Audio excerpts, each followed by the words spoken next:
There are objects in the universe that we've been calling neutron stars for decades. But what if some of them aren't neutron stars at all? What if, deep inside, matter has been crushed so completely that the building blocks of protons and neutrons have been ripped apart, creating a substance that doesn't exist anywhere else in the known universe? If this is real, some of the densest objects we've ever observed aren't what we think they are. They're something stranger. Something that blurs the line between a star and a single enormous subatomic particle. And here's the unsettling part. We might have already found one without realizing it. Tonight, we're going to explore one of the most fascinating hypothetical objects in astrophysics, the Quark star. By the end, you'll understand why physicists believe these objects could be hiding in plain sight.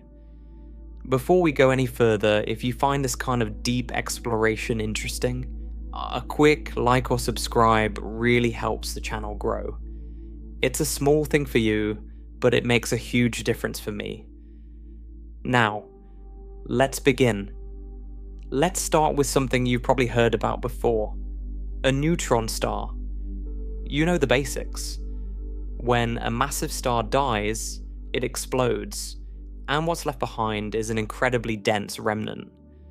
A ball of matter so compressed that a teaspoon of it would weigh billions of tons. Neutron stars are among the most studied objects in astrophysics. We've catalogued thousands of them. We've measured their masses, tracked their rotation, recorded the radiation pouring off their surfaces. For decades, we've built a confident picture of what they are and how they work. But here's the thing that most people never hear about.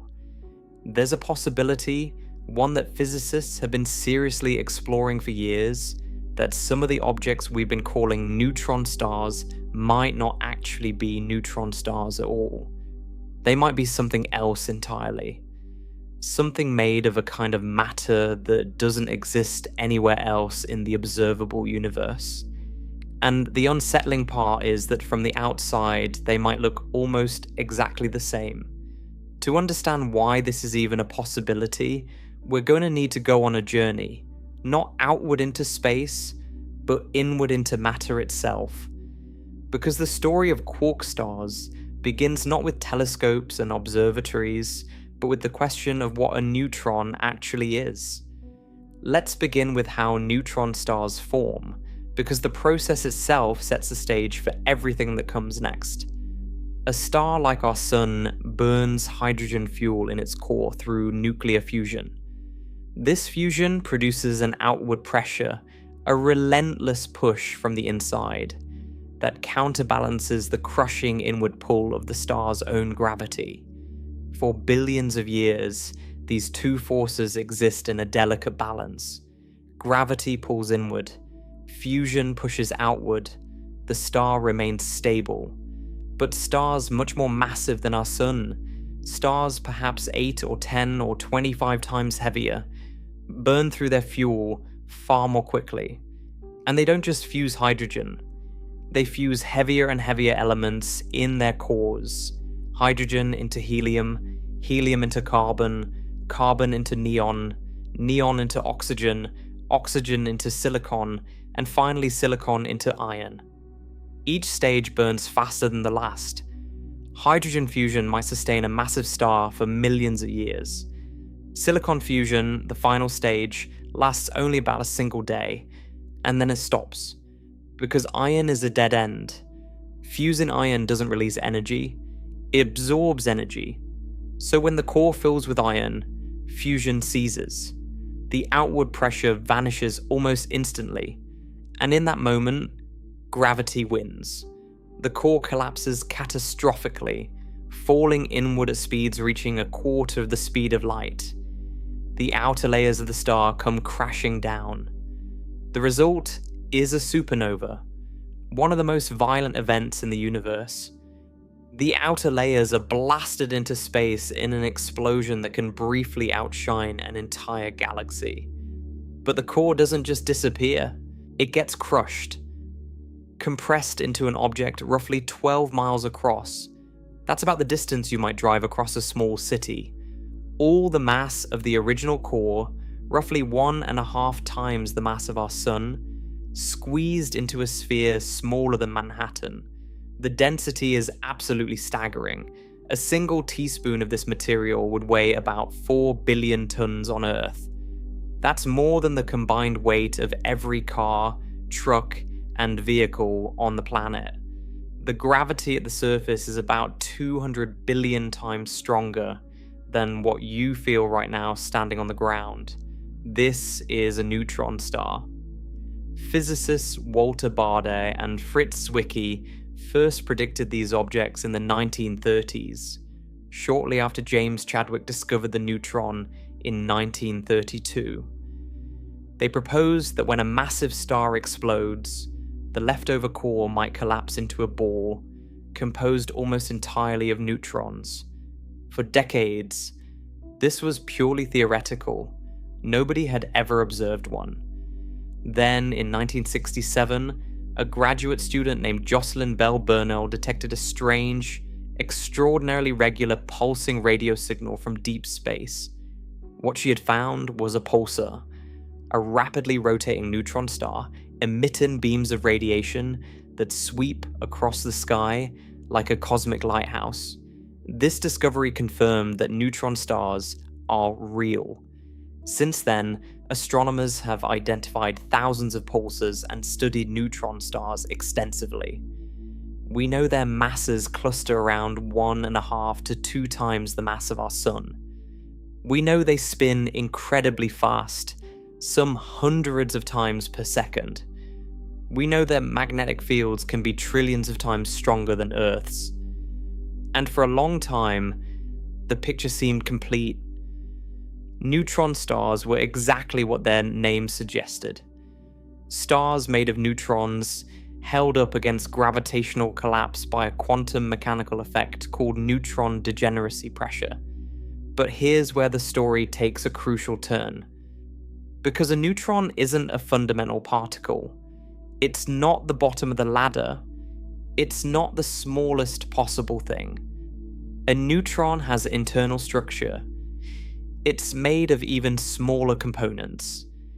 And what happens to those components under the extreme conditions inside a neutron star is the question that opens the door to everything we're about to explore. You probably learned in school that atoms have a nucleus made of protons and neutrons, with electrons orbiting around it. For a long time, protons and neutrons were considered fundamental, the most basic building blocks of matter. But in the mid-20th century, physicists started to realize this couldn't be right. Particle accelerators were smashing atoms apart and discovering dozens of new subatomic particles. A bewildering zoo of objects with strange names and stranger properties. There were pions and kaons and sigma particles and psi particles and dozens more. It was a mess. There were too many supposedly fundamental particles. Nature, physicists suspected, wouldn't be that wasteful. In 1964, 2 physicists independently proposed an elegant solution. Murray Gell-Mann and George Zweig suggested that protons, neutrons, and all those other particles weren't fundamental at all. They were built from even smaller components. Gell-Mann called them quarks, a playful name he borrowed from a line in James Joyce's novel Finnegan's Wake. The idea was beautiful in its simplicity. Instead of dozens of fundamental particles, you needed only a small number of quarks combining in different ways. A proton, in this model, is made of 3 quarks, 2 up quarks and 1 down quark. A neutron is also 3 quarks, but in a different arrangement, 1 up quark and 2 down quarks. The difference between a proton and a neutron, the difference between a particle with a positive electric charge and a particle with no charge at all, comes down to swapping a single quark. Now, when this was first proposed, many physicists were skeptical. Quarks might just be a convenient mathematical fiction, a bookkeeping trick for organizing the particle zoo rather than real physical objects. But in the late 1960s, experiments at the Stanford Linear Accelerator Center put the question to rest. Physicists fired extremely high energy electrons at protons and carefully measured how they bounced off. If a proton were a smooth, uniform blob, the electrons would have scattered gently, deflecting at small angles. Instead, some electrons bounced back at sharp, violent angles, as though they had struck something small and hard inside the proton. This was strikingly similar to the famous experiment Ernest Rutherford had performed decades earlier, when he fired alpha particles at gold foil and discovered the atomic nucleus. Rutherford's particles bounced back because they were hitting a tiny, dense core within the atom. Now the same thing was happening one level deeper. The electrons were hitting tiny, dense objects inside the proton. Those objects were quarks. This was one of those rare moments in physics where an entire picture of reality shifted. For years, the debate had been genuine. Respected physicists on both sides argued about whether quarks were physical objects or just a useful mathematical pattern. The experiments at Stanford settled it. The scattering patterns matched the predictions of the Quark model with extraordinary precision, not approximately, not loosely, but in quantitative detail that left no room for doubt. The data showed that each proton contained 3 distinct point-like objects, each carrying a fractional electric charge, exactly as the Quark model predicted. Quarks weren't bookkeeping. They were there, real objects, inside every proton and neutron, inside every atomic nucleus, inside every atom of every substance you've ever touched. So quarks are real. They are genuine physical particles existing inside every proton and neutron in your body. And this discovery is absolutely essential for understanding what might happen inside the most extreme objects in the universe. Because if neutrons are made of quarks, then what happens to those quarks when a neutron is compressed beyond anything we can replicate in any laboratory on Earth is the question at the heart of the quark star hypothesis. To understand the answer, you need to understand the force that holds quarks together.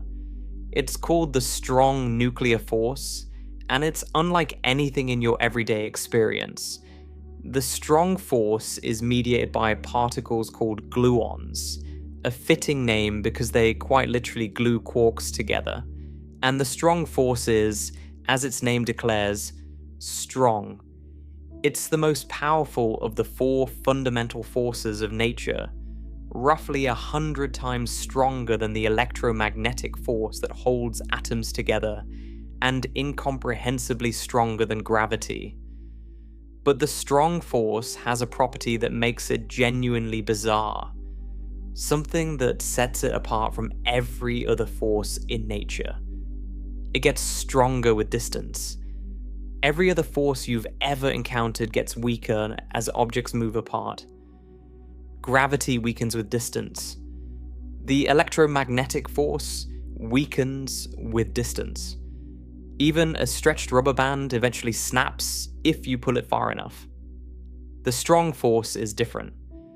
When 2 quarks are very close together, almost on top of each other, the force between them is surprisingly weak. The quarks can jiggle and move around within the tiny volume of a proton, almost as if they were free particles. Physicists call this asymptotic freedom, and its discovery in 1973 by David Gross, Frank Wilczek, and David Politzer was so significant that it earned them the Nobel Prize. But the moment you start pulling quarks apart, the force ramps up dramatically. The farther you separate them, the stronger the force becomes. It's like a spring that gets stiffer the more you stretch it, except this spring never breaks. The energy stored in the gluon field between the separating quarks just keeps growing and growing. And if you pump in enough energy trying to rip a quark free, something truly extraordinary happens. That energy converts into matter. It spontaneously creates new quarks from the vacuum. You remember the relationship between energy and mass? Energy can become matter. So instead of liberating a quark, you've created new quarks. You end up with additional particles, but you never end up with a solitary quark sitting by itself. This phenomenon is called confinement, and it's one of the most fundamental properties of nature. Under every condition ever produced in any laboratory in human history, quarks are permanently trapped inside composite particles. You cannot isolate one. You cannot hold one. You cannot extract one. Every attempt to pull a quark free results in the creation of new quarks that immediately partner up, ensuring no quark is ever truly alone. And there's a deeper reason why confinement works this way, and it has to do with something called color charge. Now, this has nothing to do with actual colors. Physicists borrowed the term from optics as an analogy, and the analogy works surprisingly well. Just as electric charge comes in two types, positive and negative, the charge carried by quarks comes in three types. Physicists label them red, green, and blue. Antiquarks carry the corresponding anticolors: anti-red, anti-green, anti-blue. Gluons themselves carry combinations of color and anticolor, which is part of what makes the strong force so complicated and so different from electromagnetism.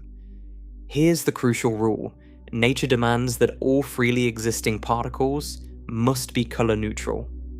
In the same way that mixing red, green, and blue light produces white light, combining one red quark, one green quark, and one blue quark produces a color-neutral particle.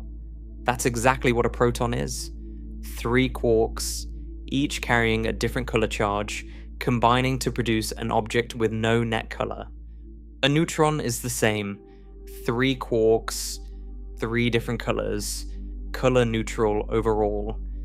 This is why quarks must be confined.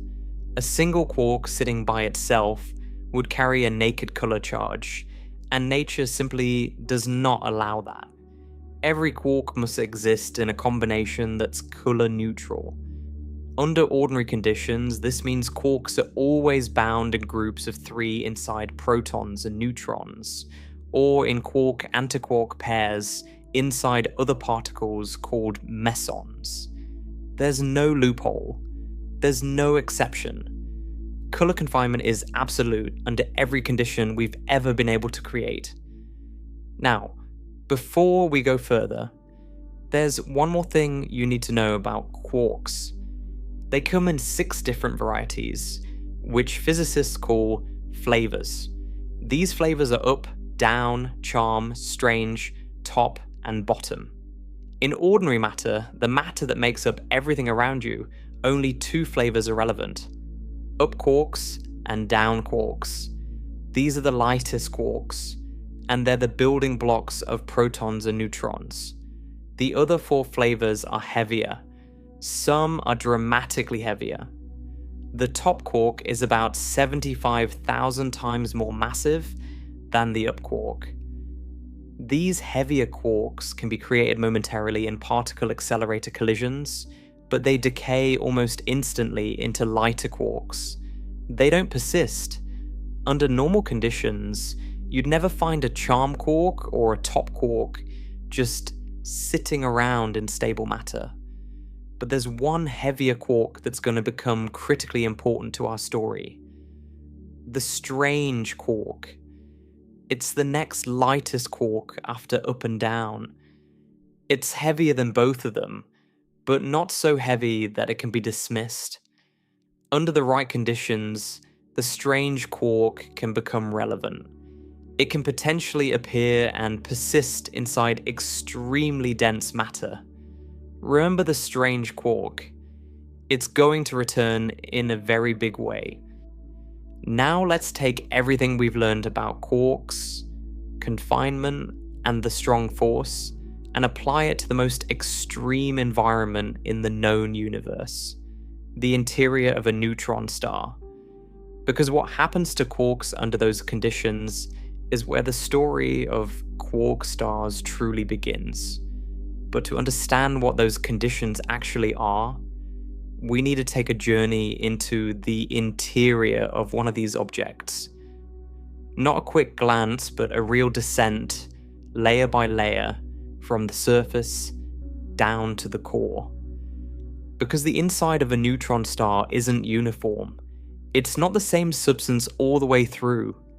It has structure, distinct layers with radically different properties, each more extreme than the last. And the story of what happens to quarks only makes sense when you understand what they're embedded in at each depth. Start at the surface. A neutron star has an incredibly thin atmosphere, perhaps only a few centimeters thick. This atmosphere is made of ordinary matter, hydrogen or helium or heavier elements, superheated to millions of degrees by the intense radiation from below. It's plasma, glowing fiercely in X-rays, compressed by gravity billions of times stronger than Earth's. This thin veil of glowing gas is the only part of the star that telescopes can see directly. Everything below is hidden. Beneath the atmosphere lies the outer crust. This layer extends down perhaps half a mile, and it's made of something surprisingly familiar. Atomic nuclei, mostly iron and other heavy elements, arranged in a rigid crystalline lattice with electrons flowing freely between them. Think of it as the densest metal you could ever imagine, atoms packed together far more tightly than in any material on Earth, but still recognizable as atoms. The density here is already extraordinary by terrestrial standards, reaching millions of tons per cubic centimeter, but it's modest compared to what waits below. The nuclei in this layer are still intact. Protons and neutrons are bound together in recognizable nuclear structures, and the quarks inside those protons and neutrons are safely confined, behaving exactly as they would in any ordinary atomic nucleus. As you descend deeper into the crust, the pressure mounts relentlessly, and something remarkable begins to happen to the atomic nuclei. They become increasingly neutron-rich. Under normal conditions, nuclei contain a roughly balanced mix of protons and neutrons. But under this extreme pressure, it becomes energetically favorable for protons to capture electrons and convert into neutrons. The nuclei swell with extra neutrons, becoming far more neutron-heavy than any stable nucleus found on Earth. At a certain depth, the nuclei become so bloated with neutrons that they can't hold anymore. Neutrons begin to leak out, dripping free from the nuclei and forming a fluid of unbound neutrons that fills the spaces between the remaining nuclear structures.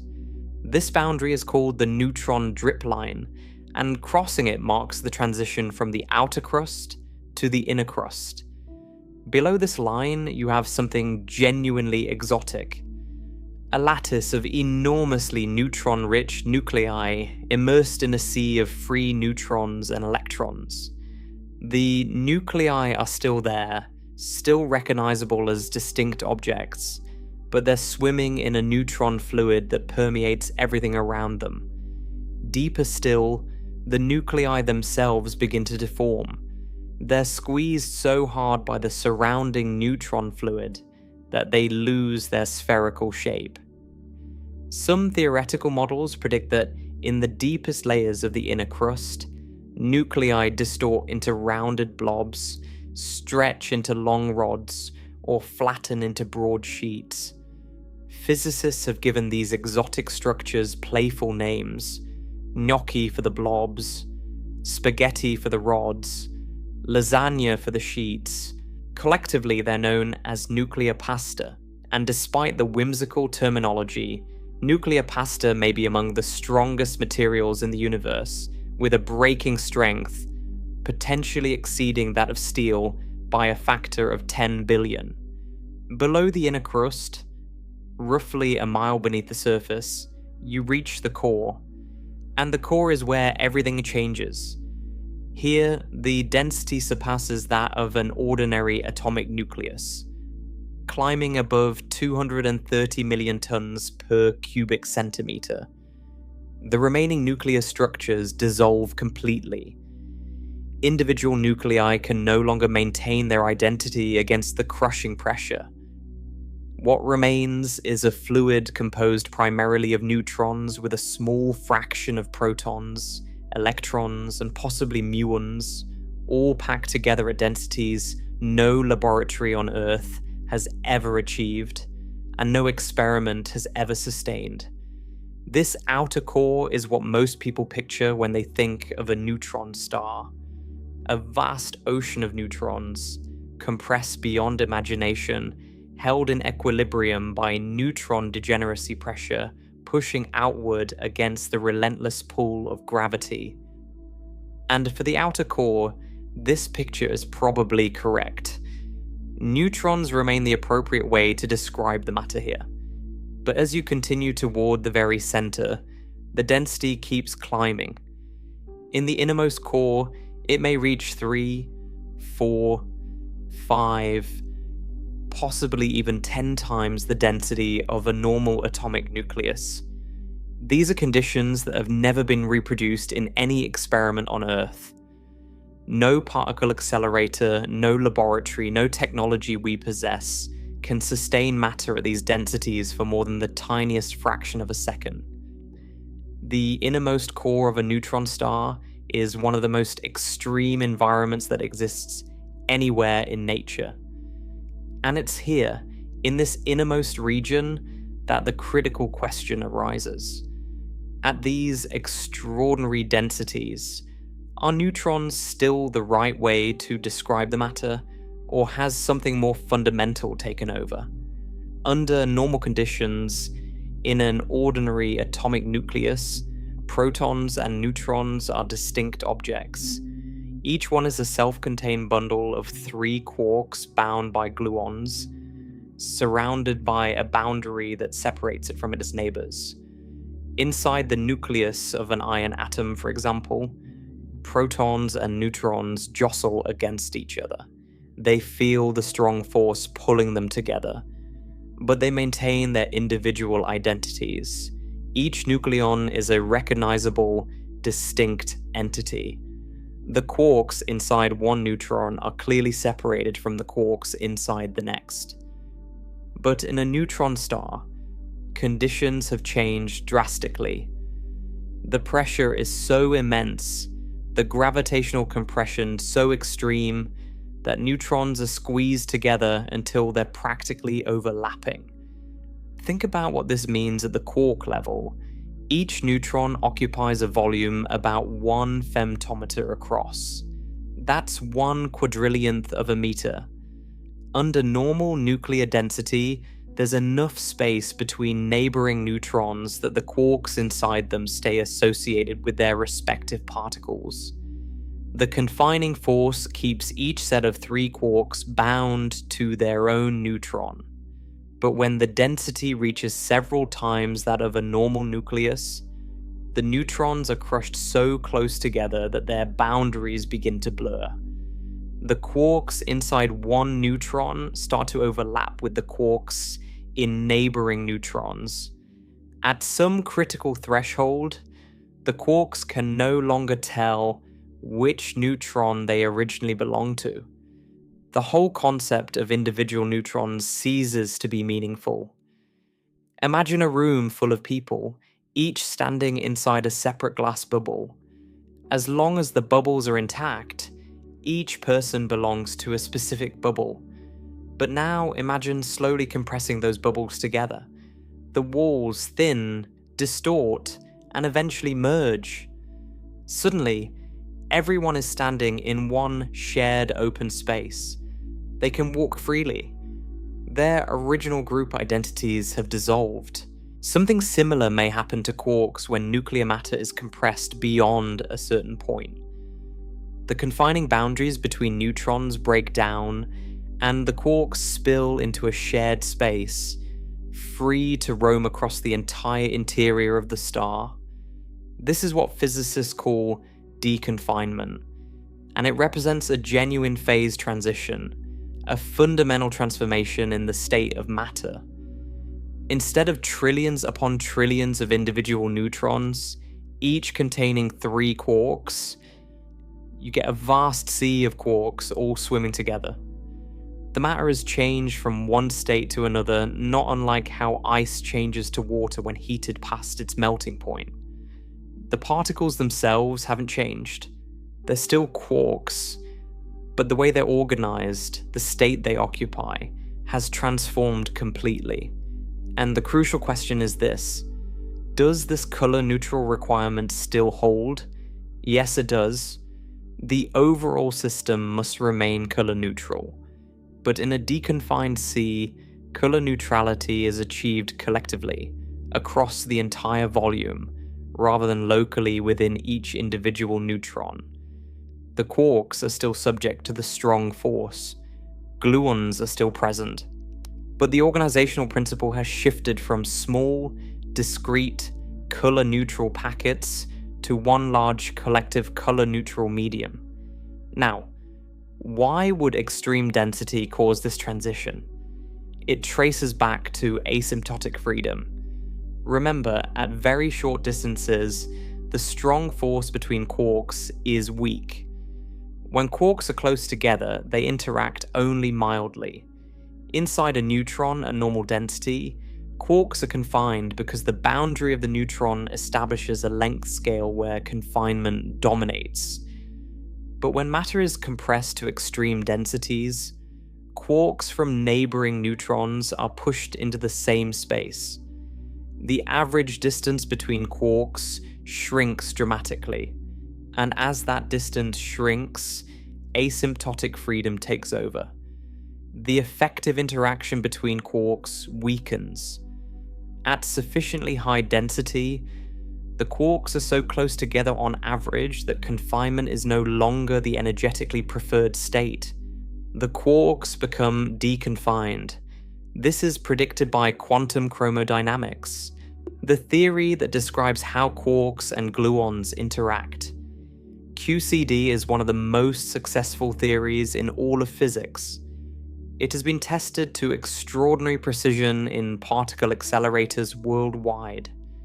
And QCD predicts that at sufficiently high temperatures or sufficiently high densities, quarks should become deconfined. At high temperatures, this has been experimentally confirmed. Particle colliders at CERN and Brookhaven National Laboratory have briefly created deconfined quark matter by smashing heavy nuclei together at nearly the speed of light. These collisions generate temperatures trillions of degrees above absolute zero, enough to melt protons and neutrons apart. The resulting quark-gluon plasma lasts for only a tiny fraction of a second, before cooling and recombining into ordinary particles. But these experiments proved that deconfinement is real. It happens. The interior of a neutron star, however, is a different regime entirely. Neutron stars are initially very hot when they form, hundreds of billions of degrees, but they cool relatively quickly. Within thousands of years, their interiors settle to temperatures that are modest by particle physics standards. What might drive the phase transition inside a neutron star isn't temperature, it's density. It's the sheer crushing weight of gravity compressing matter to the breaking point. And here's where our understanding encounters a wall. While QCD is well established, solving it at the specific conditions inside a neutron star is extraordinarily difficult. The mathematical methods that work at high temperatures in particle accelerators fail at the cold, dense conditions of a stellar core. The calculations are so complex that even the most powerful supercomputers in the world cannot solve them exactly. Physicists must rely on approximations and models. Different models give different answers. Some suggest the transition from nuclear matter to quark matter happens at densities only a few times above normal nuclear density. If that's true, many neutron stars could harbor deconfined quarks in their cores. Other models push the transition to much higher densities, perhaps so high that the star would collapse into a black hole before ever reaching the threshold.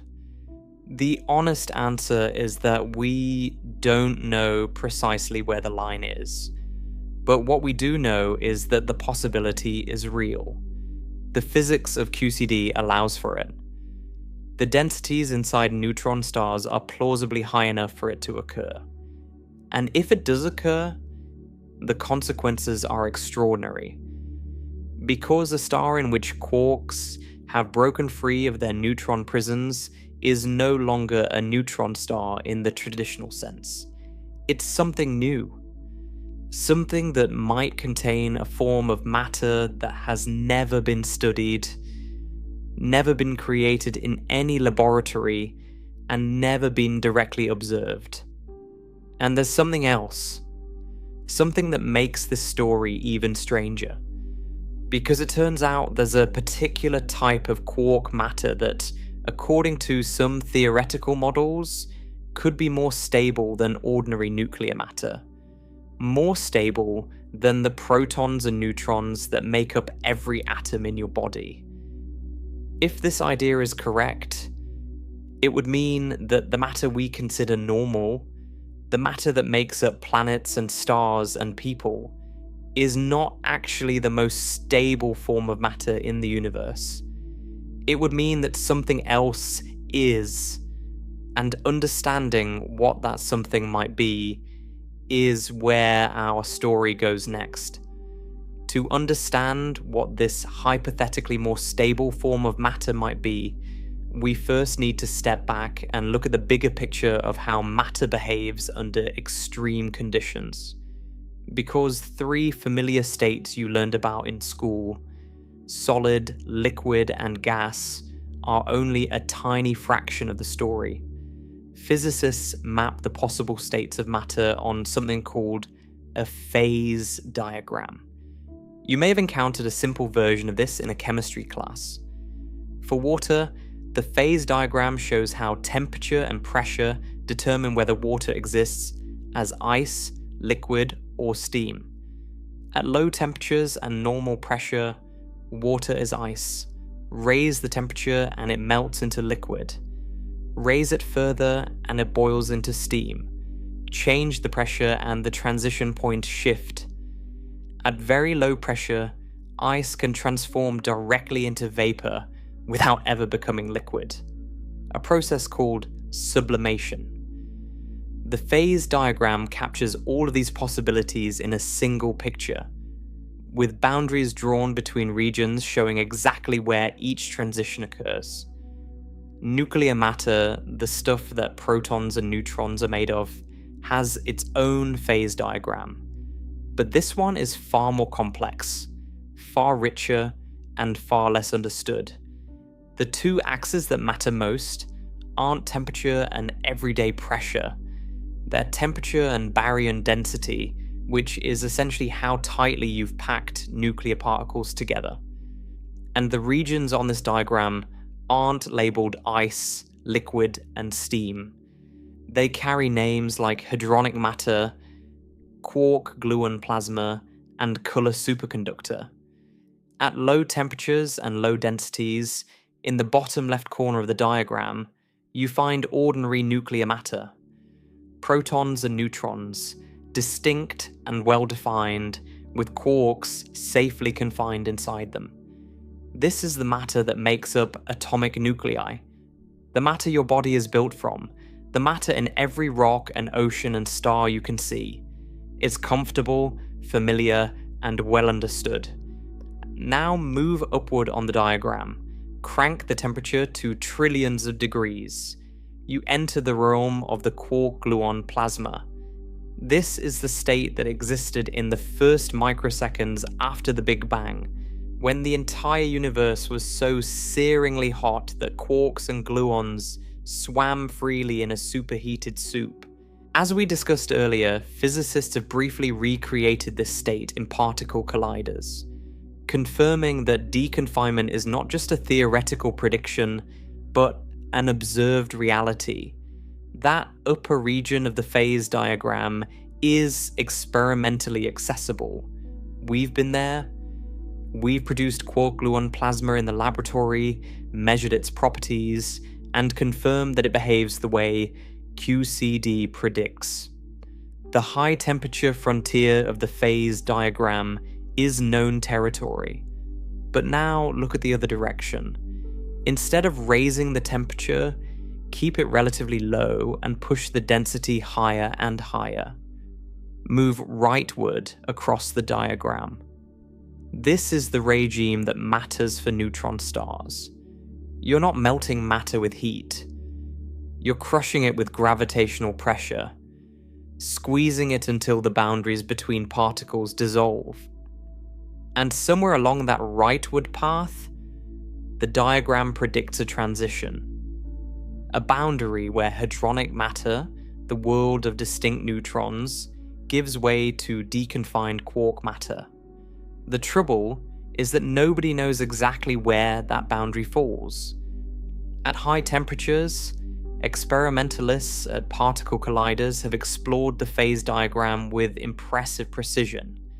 They've confirmed that the transition to quark-gluon plasma happens, and they've measured its properties. But at low temperatures and high densities, the region relevant to neutron star interiors, the standard theoretical tools break down. The mathematical methods that work beautifully at high temperatures encounter severe technical obstacles at high density. Physicists have struggled with this for decades. The computational technique called lattice QCD, which involves simulating the behavior of quarks and gluons on a grid of space-time points inside a supercomputer, produces reliable results at high temperature. But at high density with cold matter, the calculation develops mathematical pathologies that make it unreliable. Physicists must rely on approximate models, and different models draw the boundary in different places. Some place the transition at densities only 2 or 3 times that of a normal atomic nucleus. Others place it at 5 or 6 times, or even higher. The uncertainty is enormous, and it's one of the great unsolved challenges in theoretical physics. What is not uncertain is that QCD permits the transition to happen. The fundamental theory allows it. And if it does happen inside real neutron stars, the result is a form of matter unlike anything we encounter in everyday life. A dense liquid of quarks and gluons, cold and extraordinarily compressed, filling the heart of a collapsed star. Now, this quark matter isn't just a chaotic whirlwind of particles bouncing randomly off one another. It has structure governed by the same quantum mechanical rules that govern all matter, and understanding one of those rules is the key to grasping why this story takes its strangest turn. The rule is called the Pauli exclusion principle. It was formulated by Wolfgang Pauli in the 1920s, and it states something deceptively simple. No 2 identical fermions can occupy the same quantum state at the same time. Fermions are particles like quarks and electrons, particles with a property called half-integer spin. The exclusion principle means that if you have a collection of identical fermions, they can't all pile into the lowest available energy level. Instead, they have to stack up, each one forced into a slightly higher energy level than the one below, like people filling seats in a theatre from the front row backward. The first particle takes the lowest seat, the second takes the next lowest, the third takes the next, and so on, each particle climbing one step higher. This stacking has consequences. In a neutron star, this principle is what creates neutron degeneracy pressure, the force that holds the star up against gravitational collapse. The neutrons can't all occupy the same state, so they resist being compressed further. Each neutron is forced into a higher energy state than the one below it, and this creates an outward pressure that pushes back against gravity. But now, think about what happens when those neutrons dissolve into quarks. You no longer have neutrons stacking up. You have individual quarks stacking up. And here's where the concept of quark flavor becomes critically important. In ordinary nuclear matter, you have two relevant flavors of quark: up quarks and down quarks. These are the quarks that make up protons and neutrons. When matter is compressed to the point where quarks become deconfined, those quarks fill up available energy levels according to the exclusion principle. But there's a key constraint. The Pauli principle applies separately to each type of particle. Up quarks can only share energy levels with other up quarks that differ in some other quantum property, like the direction of their spin or their momentum. The same goes for down quarks. Each flavor has its own ladder of energy levels to fill, and the quarks within each flavor stack up from the bottom independently. With only two flavors available, the ladders fill quickly. As you pack in more and more quarks, the quarks at the top of each ladder are forced into progressively higher energy states. The overall energy of the system climbs. It's like cramming a large crowd into a theatre with only two seating sections. The back rows of both sections fill up fast, and many people end up in high-energy seats far from the stage. The system becomes increasingly energetic, increasingly strained. But what if you opened a third section? What if there was a third flavor of quark that could participate? A third ladder of energy levels, completely empty, waiting to absorb some of the excess. This is exactly where the strange quark enters the picture. And this is where the story takes its most radical turn. Quarks come in 6 flavors. Up and down are the lightest and most familiar. The strange quark is the next lightest. It's heavier than both up and down, roughly 43 times more massive than the up quark. Under ordinary conditions, strange quarks don't appear in stable matter. They're too heavy. The energy cost of creating one is too high to be worthwhile when there's plenty of room on the up and down ladders. But under the extreme densities inside a neutron star, or inside a hypothetical quark star, the situation changes fundamentally. When quark matter is compressed to extreme densities, the up and down quarks fill the energy ladders higher and higher. The quarks at the top of the stack are jammed into states with enormous energy, far more energy than it would take to create a strange quark from scratch.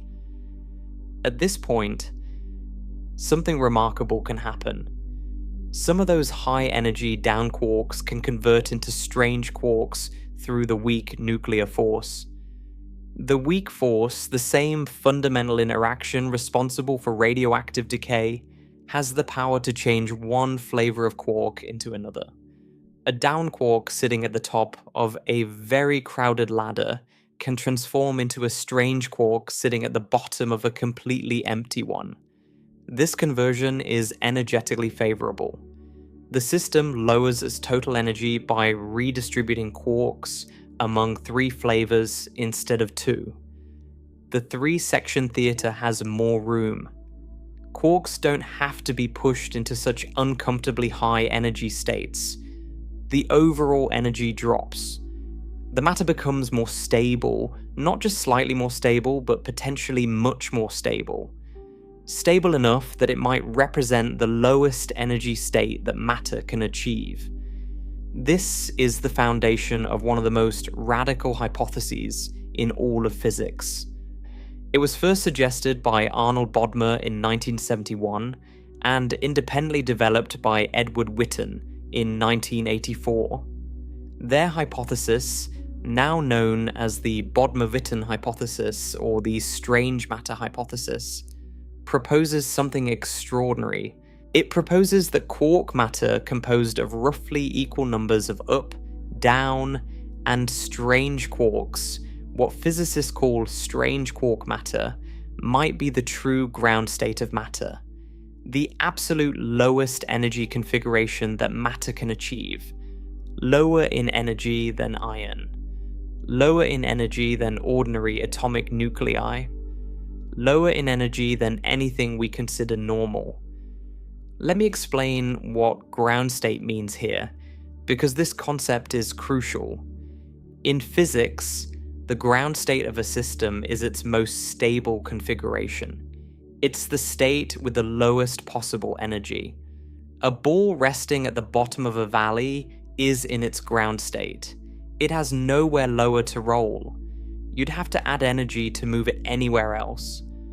When physicists say that iron is the most stable nucleus, they mean that iron's nucleons are bound together more tightly than those of any other element.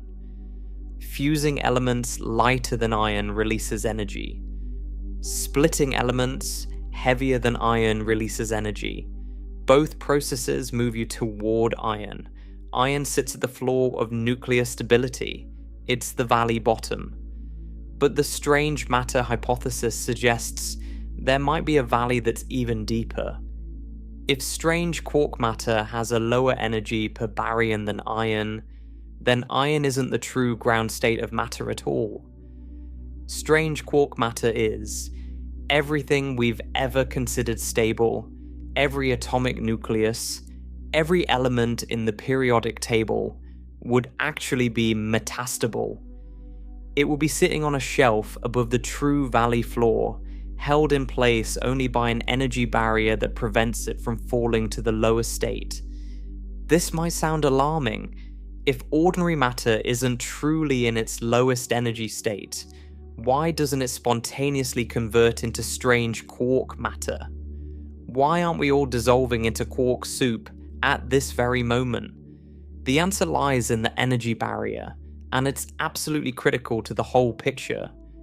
Converting ordinary matter into strange quark matter requires an enormous initial push. You need to compress matter to extreme density first, density high enough to dissolve the boundaries between neutrons and liberate the quarks. Under normal conditions, this doesn't happen. Atoms don't spontaneously crush themselves to nuclear density.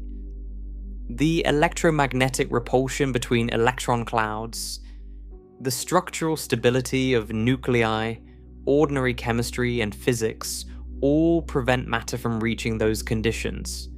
The energy barrier is immense. Ordinary matter is metastable, meaning it's perfectly stable against small perturbations, even though a theoretically more stable state exists. Think of it like a ball sitting in a small depression partway up a hillside. The ball is stable where it is. It won't move unless something gives it a strong enough kick to push it up out of the depression and over the lip. Below, at the bottom of the hill, there's a deeper valley. That's the true ground state. But the ball can sit in its little hollow indefinitely, for billions of years, because nothing provides the enormous kick it would need to escape. Ordinary matter is that ball.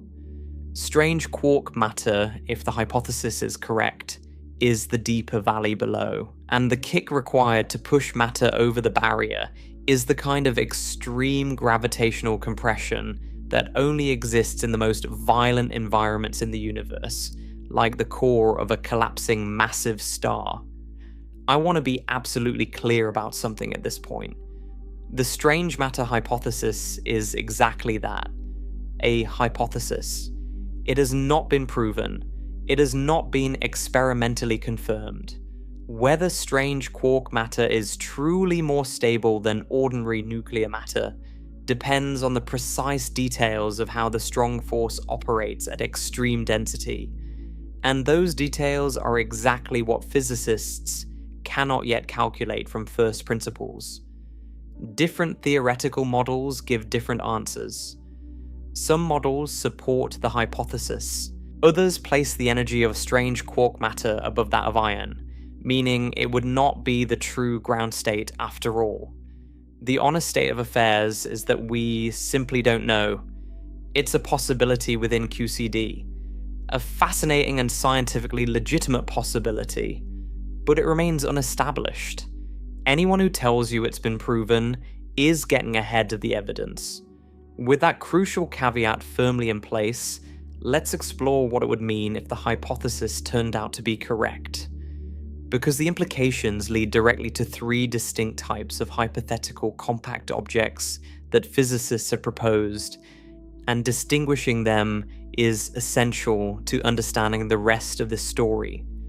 The first and most conservative possibility is what physicists call a hybrid star. In a hybrid star, quark matter doesn't fill the entire object. It occupies only the innermost core, where the density is highest, while the outer layers remain ordinary nuclear matter, a crust of neutrons and nuclei surrounding a quark matter heart. Think of it like a piece of stone fruit. The flesh of the fruit is hadronic matter, neutrons behaving the way we expect. But at the very center, hidden beneath layers of normal material, sits a pit made of something entirely different. Deconfined quarks. A hybrid star would form naturally if the transition from nuclear matter to quark matter happens at a density that's reached in the core but not in the outer regions. This is the most conservative scenario because it doesn't require anything exotic about the overall stability of quark matter. It simply requires that density increases toward the center of the star, which it always does, and that a phase transition occurs at some threshold density. The second possibility pushes the idea further. What if the transition doesn't stop at the core? In some models, once a seed of quark matter forms at the center of a neutron star, it propagates outward. The phase transition spreads through the star, converting nuclear matter to quark matter layer by layer. If this process goes to completion, you end up with a star that's almost entirely deconfined quark matter, with perhaps only a thin crust of nuclear material remaining at the surface. This is a quark star. Not a neutron star with a quark core, but a star fundamentally composed of quark matter from nearly its surface to its center. It's held together by a combination of the strong force and gravity. And then there's the most extreme possibility. If the strange matter hypothesis is correct, if strange quark matter truly is the most stable form of matter in the universe, then a third kind of object becomes possible: a strange star. And a strange star is fundamentally different from both a neutron star and a hybrid star in a way that's deeply counterintuitive. Here's the key difference. An ordinary neutron star is held together by gravity. The neutrons inside are under tremendous pressure. They want to fly apart. If you could somehow switch off gravity, a neutron star would explode outward, releasing all that pent-up pressure in a catastrophic burst. Gravity is the cage that keeps it contained, but a strange star doesn't need that cage. Strange quark matter, if it's truly the ground state, is self-bound. The strong force itself holds it together in its lowest energy configuration. A lump of strange quark matter would remain intact even without any gravitational compression, just as an atomic nucleus holds itself together without needing gravity to do so. You could chip off a piece of strange quark matter from the star, carry it away into empty space, and it would remain stable. It would just sit there, an extraordinarily dense nugget of the most stable substance in existence. This self-binding property has a remarkable consequence. An ordinary neutron star has a minimum mass. Below roughly 1/10 of a solar mass, there isn't enough gravitational pressure to sustain the compressed neutron state, and the object would fly apart. A strange star has no such limitation. Since the matter holds itself together regardless of gravity, a strange star could in principle exist at almost any mass. A strange star, the mass of a planet. A strange star, the mass of a mountain. Even tiny chunks of strange quark matter, sometimes called strangelets, could theoretically be stable, ranging from smaller than an atomic nucleus to larger than a star. The range of possible sizes is vastly wider than for any gravity-bound object. A strange star would also have a remarkably sharp surface. A neutron star has a gradual transition from its thin atmosphere through a solid crust into the liquid interior, with density increasing smoothly inward over several layers. A strange star would be radically different. The density would plummet from enormous values to essentially zero over a distance of just a few femtometers. Strange quark matter meets vacuum with almost nothing in between. Some models do allow for a thin crust of ordinary nuclear matter hovering above the strange matter surface, suspended by electric fields rather than resting on it. But this crust would be extraordinarily thin compared to the star's radius. Let me be precise about these three possibilities one final time, because keeping them distinct matters enormously. A hybrid star is fundamentally a neutron star that happens to have a core of deconfined quark matter. It's the most conservative option. Most of the star is ordinary nuclear matter. Only the innermost region has undergone the phase transition. A quark star is a compact object made predominantly of deconfined quark matter, likely up and down quarks with some strange quarks mixed in. It forms when the phase transition propagates through most or all of the star. And a strange star requires the strange matter hypothesis to be correct. It's composed of strange quark matter, a roughly equal mixture of all three light quark flavors in what would be the absolute ground state. It's self-bound, meaning it doesn't need gravity to hold together.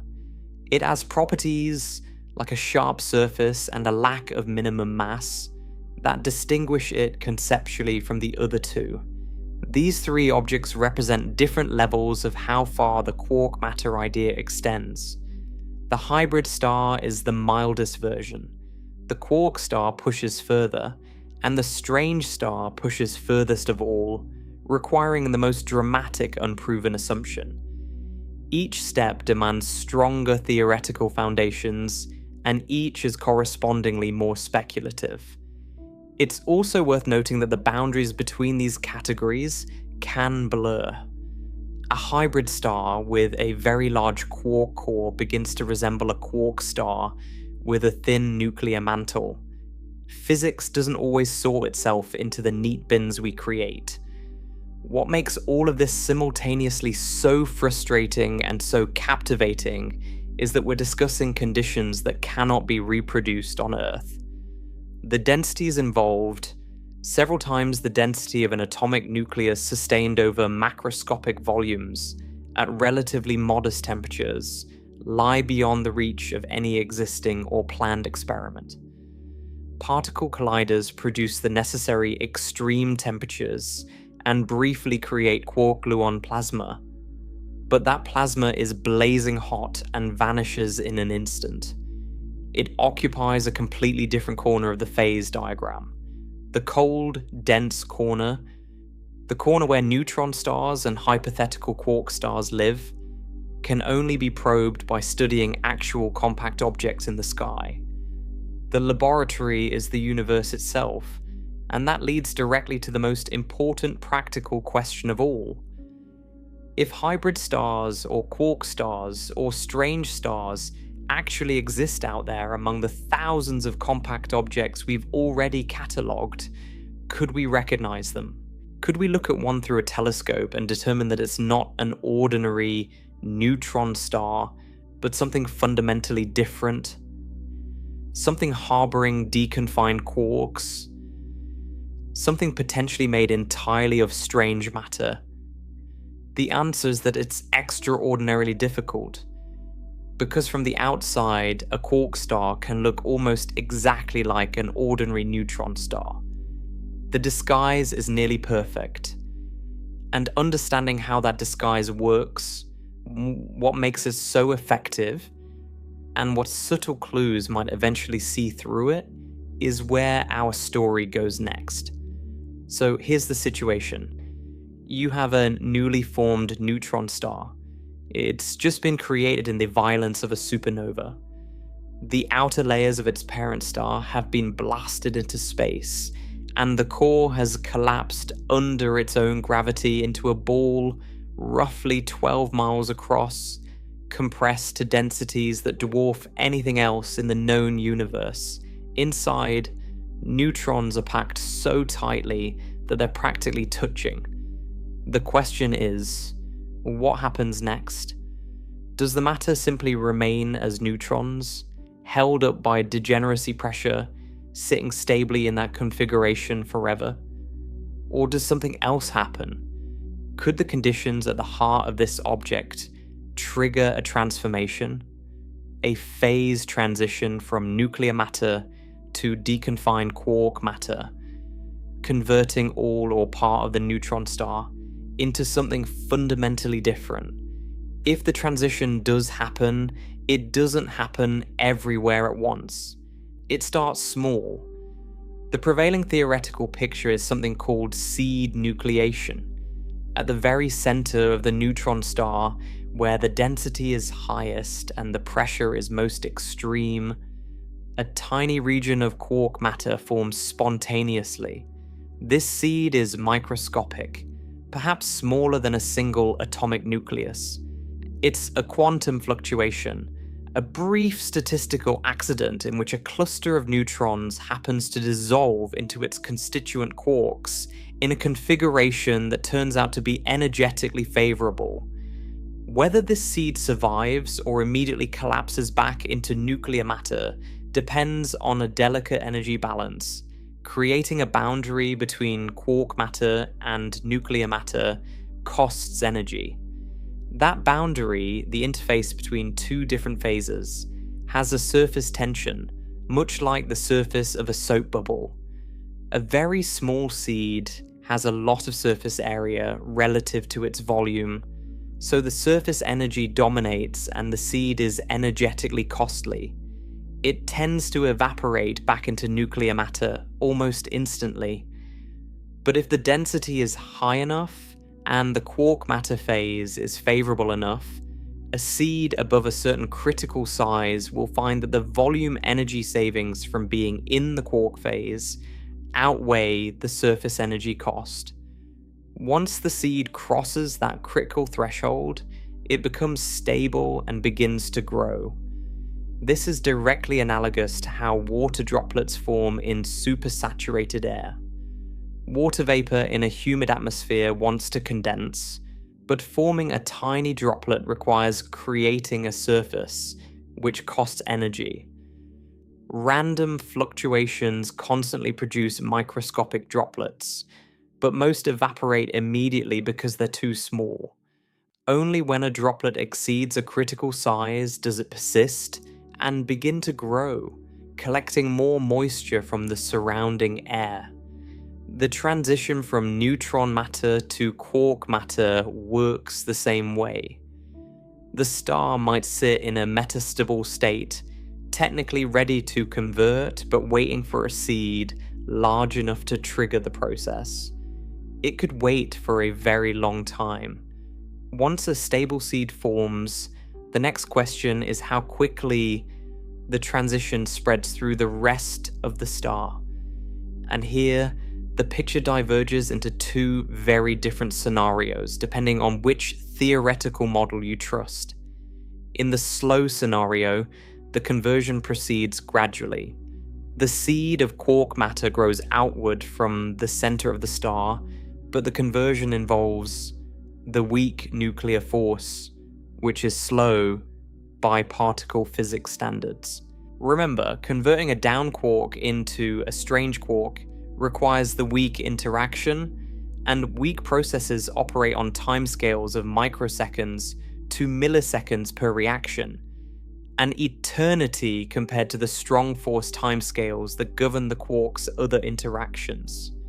In this picture, the quark matter core grows layer by layer, slowly eating into the surrounding nuclear matter over a period that could range from seconds to potentially much longer. The star might undergo a gradual internal restructuring, its core steadily transforming while the outer layers remain unchanged for a time. The fast scenario is far more dramatic.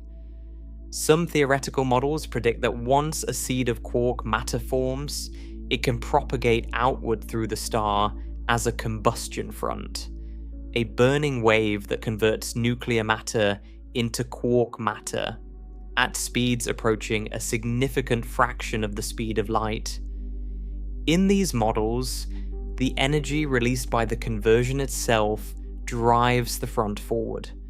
As each layer of neutrons dissolves into quarks and transitions to a lower energy state, the energy difference heats the adjacent layer, pushing it over the threshold and triggering its own conversion.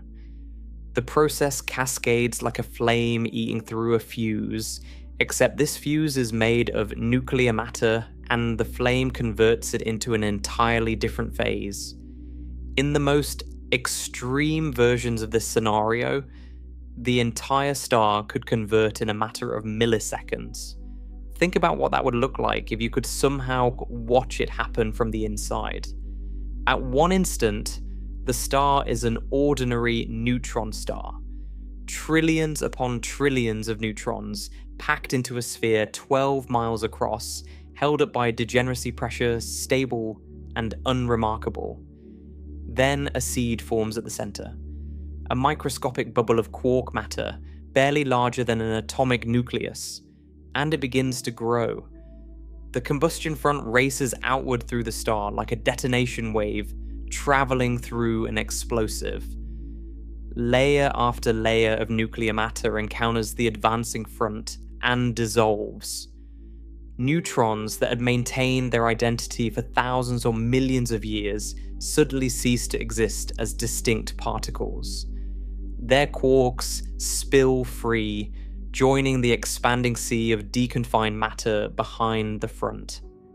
The boundary between the old phase and the new phase sweeps outward at a significant fraction of the speed of light, swallowing the star from the inside out.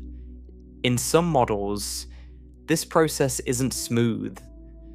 The conversion front might stall temporarily at certain depths where conditions change, then reignite when enough energy accumulates to push through the barrier. The front might propagate differently depending on the direction, creating asymmetries in the conversion process.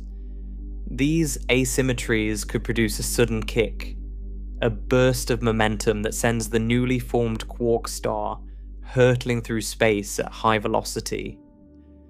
Some physicists have speculated that this mechanism could explain why certain pulsars are observed moving at extraordinary speeds, hundreds of miles per second, much faster than they can easily be explained by the supernova explosion alone. The recoil from an asymmetric phase transition could provide exactly the right kind of kick, whether the conversion is slow or fast, gradual or explosive. The end result is the same. A star that began as a collection of neutrons has been transformed, partially or entirely, into something made of deconfined quarks. The object might look the same from the outside. It might have a similar mass, a similar radius, a similar rotation rate, But its interior has fundamentally changed. The matter inside is no longer nuclear matter organized into discrete neutron-sized packets. It's a continuous fluid of quarks and gluons in a state that exists nowhere else in the known universe. The energy released during this transition could be enormous. If a significant fraction of the star converts from neutron matter to lower energy quark matter, the energy difference has to go somewhere. Some of it would be radiated away as neutrinos, nearly massless particles that stream out of the star in a tremendous burst. Some might be released as gravitational waves, ripples in space-time produced by the sudden restructuring of the star's interior.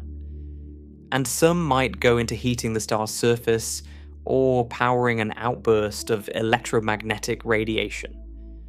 This has led some physicists to propose that certain observed astrophysical events might actually be signatures of phase transitions inside compact stars. A sudden brightening, an unexpected burst of gamma rays, a peculiar neutrino signal, any of these could, in principle, be the fingerprint of a neutron star converting into a quark star. Some researchers have even suggested that certain gamma ray bursts, the most powerful explosions observed in the universe, could be powered by such transitions. Others have speculated that peculiar supernova events with unusual light curves might reflect a two-stage collapse, first to a neutron star, then to a quark star. But I need to emphasize something important here. These suggestions remain speculative. No observed event has been definitively linked to a neutron to quark star conversion.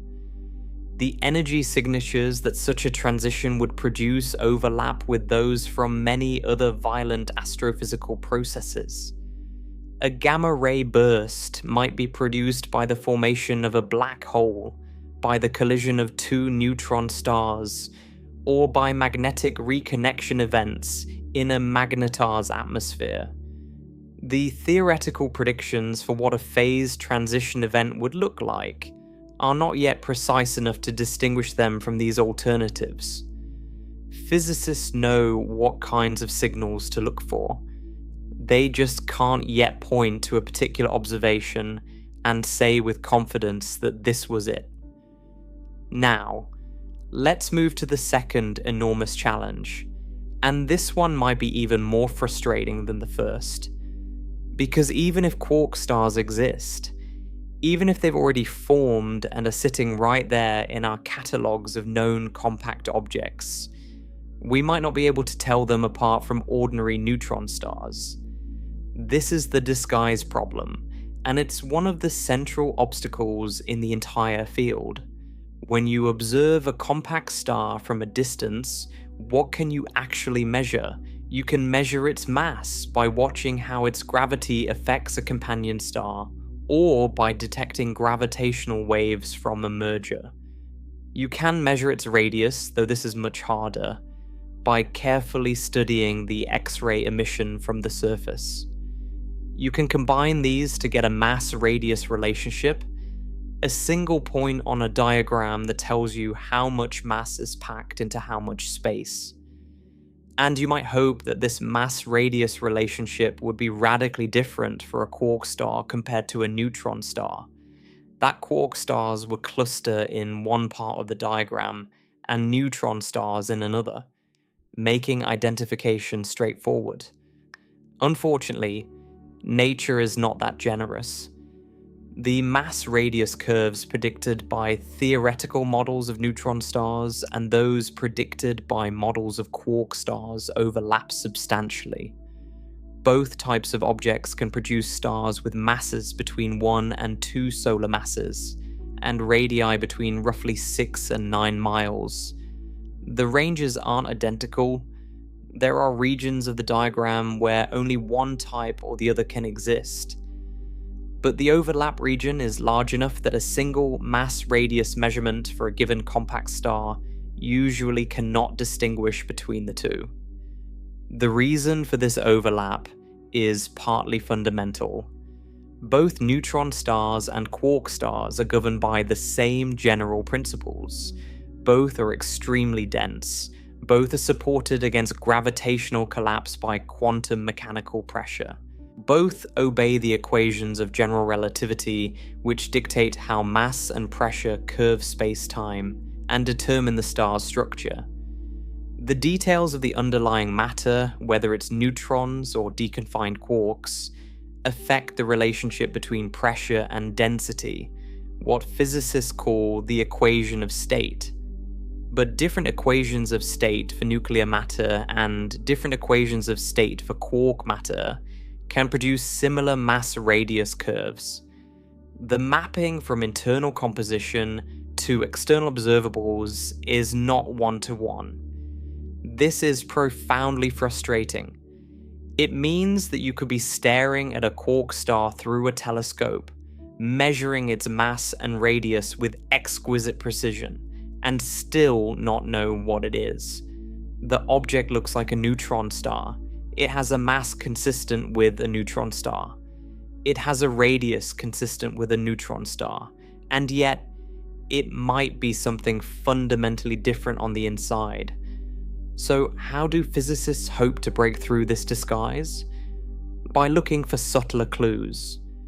Features that go beyond just mass and radius. Features that probe the internal composition more directly.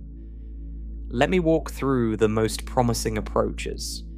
The first is precision mass radius measurements from X-ray telescopes. NASA's Neutron Star Interior Composition Explorer, known as NICER, is an instrument mounted on the International Space Station that has been collecting data since 2017. NICER works by studying X-ray pulses from rotating neutron stars. As a hotspot on the star's surface rotates in and out of view, the X-ray brightness oscillates. By modeling these oscillations carefully, accounting for how the star's gravity bends the light and warps the paths of X-ray photons near the surface, physicists can extract simultaneous constraints on the star's mass and radius. NICER has already produced mass radius measurements for several pulsars, and these measurements are beginning to constrain the equation of state of ultra-dense matter. The key insight is that while a single mass radius measurement might not distinguish neutron matter from quark matter, a collection of measurements across multiple objects could reveal patterns. If the equation of state changes character at a certain density, if there's a phase transition from hadronic matter to quark matter above some threshold, then the mass-radius relationship should show a distinctive feature.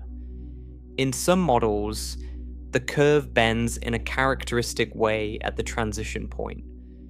Stars just below the transition density would follow one track on the mass-radius diagram, while stars above it would follow a different track. A sufficient number of precise measurements might reveal this bend. The second approach uses gravitational waves. When two neutron stars spiral toward each other and merge, they produce gravitational waves that encode detailed information about the object's internal structure. In the final moments before collision, the two stars raise enormous tidal bulges on each other. The size and shape of these bulges depend on how easily the star deforms under the tidal gravitational field of its companion, a property called tidal deformability. And here's what makes this so valuable. Tidal deformability is directly related to the equation of state. If a star develops large tidal bulges under its companion's gravity, the material inside is relatively compressible. If it holds its shape under extreme tidal stress, the interior is stiffer. Gravitational waves carry this information outward, encoding the degree of deformation directly into the signal. By reading the waveform precisely, physicists can measure how easily the merging stars deformed, which constrains the equation of state governing their interiors. And crucially, The presence or absence of quark matter affects that stiffness in a specific way. A phase transition from hadronic matter to deconfined quark matter tends to soften the equation of state over a particular density range. Stars whose cores have crossed that threshold would deform differently under tidal stress than stars of the same mass whose cores remain purely nuclear. The difference would be subtle, but physically real, encoded in the gravitational wave signal during the final orbits before merger. A phase transition to quark matter can soften the equation of state in specific ways, changing the tidal response in a manner that might be detectable. On August 17th, 2017, something extraordinary happened. The LIGO and Virgo gravitational wave detectors simultaneously picked up a signal that physicists had been waiting years to observe. Two neutron stars, locked in a tight orbital dance roughly 130 million light-years away, spiraled inward and collided. The event, catalogued as GW170817, was the first confirmed merger of two neutron stars ever detected through gravitational waves. But it was more than that. Within 2 seconds of the gravitational wave signal, NASA's Fermi satellite detected a short gamma-ray burst from the same region of sky. Within hours, telescopes around the world had identified a visible light counterpart, a glowing fireball called a kilonova, produced by the radioactive decay of heavy elements forged in the collision. For the first time in history, an astronomical event had been observed simultaneously in gravitational waves and electromagnetic radiation. It was a watershed moment for what physicists call multi-messenger astronomy. But for the question of quark stars, the most valuable information was buried in the gravitational wave signal itself. The waveform during the final orbits before merger carried the fingerprints of tidal deformability. By analyzing how the waveform deviated from what two-point masses would produce, physicists could extract constraints on how easily the merging stars deformed. The analysis placed meaningful limits on the equation of state for the first time using gravitational waves. The results favored equations of state that are not too stiff and not too soft, ruling out some extreme models at both ends. But the constraints were not tight enough to definitively rule out quark matter. Some quark matter equations of state are consistent with the data. Others are not. As gravitational wave detectors become more sensitive, as they observe more neutron star mergers with higher precision, the constraints will tighten. Future events detected with upgraded detectors, or with next-generation instruments like the proposed Einstein telescope in Europe or Cosmic Explorer in the United States, could potentially distinguish between nuclear and quark matter equations of state. But that capability lies in the future, not the present. The third approach focuses on cooling behavior. After a neutron star forms in a supernova, it's initially extremely hot.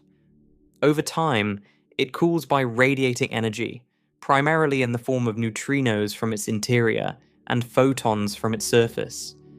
The rate at which a neutron star cools depends sensitively on the composition and state of matter in its interior. Different types of matter cool at different rates because different microscopic processes dominate the energy loss. Quark matter, if present, would introduce cooling channels that are absent in purely nuclear matter. Certain neutrino emission processes that are forbidden or suppressed in ordinary neutron matter become possible in deconfined quark matter. Here's why this matters. The dominant way that a young neutron star sheds heat is not through its surface, but through neutrino emission from its interior. Neutrinos are so weakly interacting that they pass straight through the star's outer layers and escape into space, carrying energy with them. The rate at which these neutrinos are produced depends entirely on what kinds of particles exist in the core and what reactions are available to them. In purely nuclear matter, the most efficient neutrino-producing process is called the direct Urca process, in which a neutron converts into a proton while emitting a neutrino, and then the proton converts back into a neutron while emitting another. This cycle radiates energy rapidly, but it can only occur if the proton fraction in the star's core exceeds a certain threshold, roughly 11 to 15%. Below that threshold, the direct Urca process is kinematically forbidden. The star must rely on slower, less efficient processes, and it cools much more gradually. Quark matter changes this calculation entirely.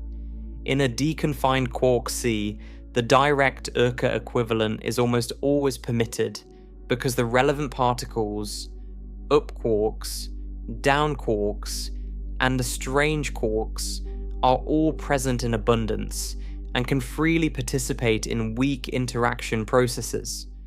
The neutrino emission rate from quark matter can be dramatically higher than from ordinary nuclear matter under the same conditions. In some theoretical models, a star with a quark matter core cools significantly faster than a purely nuclear neutron star of the same mass and age. In other models, especially those where the quark matter enters a special paired state called color superconductivity, the cooling might actually be suppressed, making the star cool more slowly than expected. Either way, the cooling rate carries information about the interior. If astronomers could measure the surface temperatures of a large sample of neutron stars of known ages and compare them to theoretical cooling curves, they might find objects that cool too fast or too slowly to be explained by ordinary nuclear matter alone. Such anomalies could point to exotic interiors.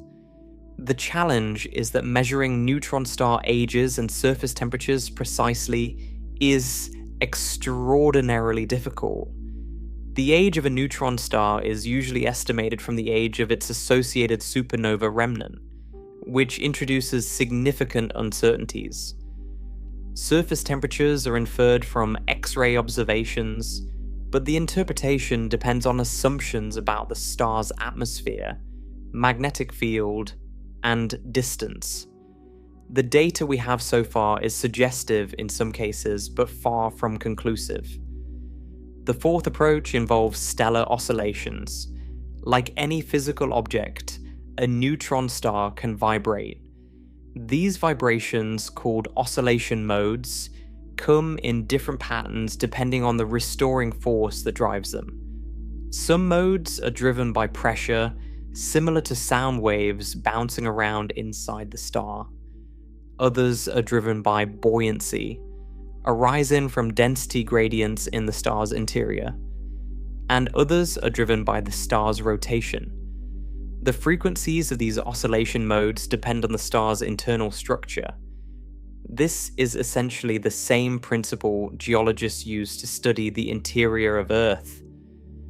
We've never drilled more than about 7.5 miles into our own planet. The deepest borehole ever created barely scratched the outer crust. And yet we know in remarkable detail what lies beneath. We know the crust sits atop a thick mantle of slowly flowing rock. We know the mantle surrounds a liquid outer core of molten iron. We know that liquid core encloses a solid inner core. We know the depths of each boundary, the densities of each layer, and the temperatures at each transition. And we know all of this primarily because of earthquakes. When an earthquake sends vibrations rippling through the planet, those vibrations travel at different speeds through different materials. They refract and reflect at boundaries between layers. By studying how seismic waves arrive at detectors scattered across the surface, geologists have built a detailed three-dimensional map of Earth's interior without ever seeing it directly. Physicists want to do exactly the same thing with neutron stars. The discipline is called asteroseismology, and the principle is identical. If you can detect the vibration frequencies of a compact star, you can work backward to infer its internal structure. Different interiors produce different frequencies, just as different planetary interiors produce different seismic wave patterns. A neutron star with a uniform nuclear interior vibrates differently from one that harbors a quark matter core with a sharp density discontinuity separating two distinct phases of matter. A star made of nuclear matter vibrates at different frequencies than a star containing quark matter because the speed of sound, the density profile, and the compressibility are all different. In particular, some theoretical models predict that the transition region between nuclear matter and quark matter, if it exists inside a hybrid star, could support a special class of oscillation modes called G modes. These are gravity-driven oscillation modes that arise specifically at density discontinuities. If the transition from nuclear to quark matter is sharp rather than gradual, it creates a boundary inside the star, and that boundary can support G modes at frequencies distinct from anything an ordinary neutron star would produce. These oscillations could potentially be detected through gravitational waves. A vibrating neutron star emits gravitational radiation, and if the oscillation amplitude is large enough, the signal might be detectable with sufficiently sensitive instruments. The challenge is that these signals are expected to be extremely faint. Current gravitational wave detectors are not sensitive enough to detect them from most known neutron stars. Next generation detectors might change this, but we're talking about instruments that won't be operational for at least another decade, and possibly longer. There's a fifth approach that deserves mention, and it involves the maximum mass of compact stars. Every equation of state predicts a maximum mass that a neutron star can sustain before it collapses into a black hole. If you pile too much mass onto a neutron star, eventually no form of pressure can support it, and it collapses. The maximum mass depends on the equation of state, which in turn depends on the composition of the matter. In some models, the transition to quark matter softens the equation of state, making it less resistant to compression. This would lower the maximum mass. If we observed a compact star heavier than what quark matter models could support, that would argue against quark matter, at least in that object. Conversely, if we found a compact star significantly less massive than the nuclear matter models predict as a minimum, that could suggest something unusual about its composition. In recent years, astronomers have measured the masses of several very heavy neutron stars, with masses around 2 solar masses. These measurements already constrain the equation of state significantly. Any model of quark matter that cannot support a 2 solar mass star is ruled out. This eliminates some of the softer quark matter models, but leaves many others viable. The heavy neutron stars we've observed are consistent with both nuclear matter and with quark matter, provided the quark matter equation of state is stiff enough. There's another subtle clue hiding in gravitational wave observations from neutron star mergers. When two compact objects collide, the gravitational wave signal doesn't end with the merger itself. For a brief time after the collision, the merged remnant might survive as a rapidly rotating, extremely hot, hypermassive compact object before either settling into a stable configuration or collapsing into a black hole. The gravitational wave signal from this post-merger phase encodes information about the equation of state at even higher densities than the pre-merger tidal signal. If a phase transition occurs during the merger, as the density increases beyond the threshold, it could leave a distinctive imprint. Some models predict a shift in the dominant gravitational wave frequency as the matter transitions from nuclear to quark phase. This would show up as a specific feature in the post-merger signal, potentially identifiable with sufficiently sensitive detectors. The post-merger signal from GW170817 was not detected. The signal was too faint, buried in the noise of the instruments. But the fact that the merger produced a short-lived remnant rather than an immediate black hole already provides some constraints. Future mergers, especially those detected with more sensitive instruments, might finally reveal the post-merger signal and whatever secrets it holds about the internal composition of the merged object. The combined picture is this. No single observation will definitively identify a quark star. The disguise is too effective for any one measurement to penetrate. But a convergence of evidence from multiple independent channels, mass radius measurements that deviate from pure nuclear predictions, tidal deformability constraints that favor softer or stiffer equations of state, cooling rates that don't match nuclear models, oscillation frequencies with unexpected features, maximum masses that align with quark matter predictions, could collectively build a case strong enough to be convincing. Physicists sometimes describe this as a multi-messenger approach. Instead of relying on a single messenger, whether that's electromagnetic radiation, gravitational waves, or neutrinos, you combine information from all available channels. Each channel provides a piece of the puzzle. No single piece completes the picture. But together, they might form an image clear enough to reveal whether quark matter truly exists inside compact stars. This is the state of the field right now. We have theoretical models that make specific predictions. We have observational programs actively collecting data. We have instruments either operating or under construction that will significantly improve our sensitivity. The pieces are being assembled, but the picture isn't complete yet. And the honest truth, the one that can be frustrating to hear but is important to say, is that we are still far from a definitive answer. The theoretical uncertainties in QCD at high density remain formidable. The observational data, while impressive and rapidly improving, is not yet precise enough to discriminate between nuclear matter and quark matter with confidence. We have hints. We have intriguing possibilities. We have objects that behave in ways that are consistent with quark matter interiors. But consistency is not proof.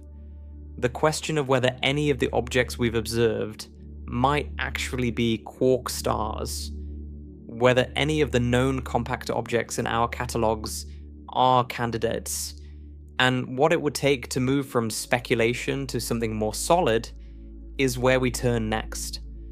So now we arrive at the question that matters most. After everything we've explored, after understanding quarks and confinement, after walking through the strange matter hypothesis, after seeing the theoretical models and the observational strategies, we need to ask the most direct question possible. Has anyone actually found a quark star? The honest answer is no. Not definitively. Not in a way that the scientific community has accepted as conclusive, but there have been candidates. Objects that behave strangely enough to raise eyebrows. compact stars with measured properties that don't quite fit the textbook picture of a neutron star. And understanding why these candidates are interesting, and also why they remain inconclusive, tells us a lot about where this field stands right now. Let's start with one of the earliest and most discussed candidates. In 2002, observations from NASA's Chandra X-ray Observatory produced a detailed study of a nearby compact star designated RxJ 1856.5-3754. This object is relatively close to Earth, only a few hundred light years away, making it one of the best studied compact stars in the sky. And when astronomers first analyzed its X-ray emission, something seemed wrong. The radius they derived was startlingly small. Some early analyses suggested a radius potentially as small as 4 to 5 miles. That's smaller than what most standard neutron star models predict. A neutron star should have a radius of roughly 6 to 9 miles, depending on its mass and the equation of state. An object significantly smaller than that lower bound would be difficult to explain with ordinary nuclear matter. The excitement was immediate. A compact star with a radius too small to be a neutron star could be exactly what a quark star or strange star would look like. Strange quark matter, being potentially denser than nuclear matter, could support a star of the same mass in a smaller volume. The object seemed to fit. Papers were published exploring the possibility. Headlines appeared. For a brief moment, it looked like the first quark star might have been found. But then, the picture changed. The problem was that the original radius estimates depended heavily on assumptions about the star's surface composition and atmosphere. When astronomers revised their atmospheric models, accounting for different possible chemical compositions and magnetic field configurations, the derived radius shifted upward. More sophisticated analyses produced radii consistent with a standard neutron star. The unusually small radius, it turned out, was likely an artifact of the modeling assumptions rather than evidence of exotic matter. The object couldn't be ruled out as a quark star, but it couldn't be confirmed as one either. The evidence simply wasn't strong enough to overcome the uncertainties. This pattern has repeated itself multiple times over the years. An observation produces a result that seems anomalous. Theorists explore whether quark matter could explain the anomaly. And then, subsequent analysis reveals that the data is also consistent with ordinary neutron star physics when more careful modeling is applied. The anomaly fades, not because quark stars have been disproven, but because the data isn't precise enough to distinguish between the exotic explanation and the conventional one. A more recent and particularly intriguing candidate emerged in 2022. A team led by astronomer Viktor Doroshenko published a study of a compact star at the center of a supernova remnant designated HESSJ 1731-347. Their analysis suggested something remarkable.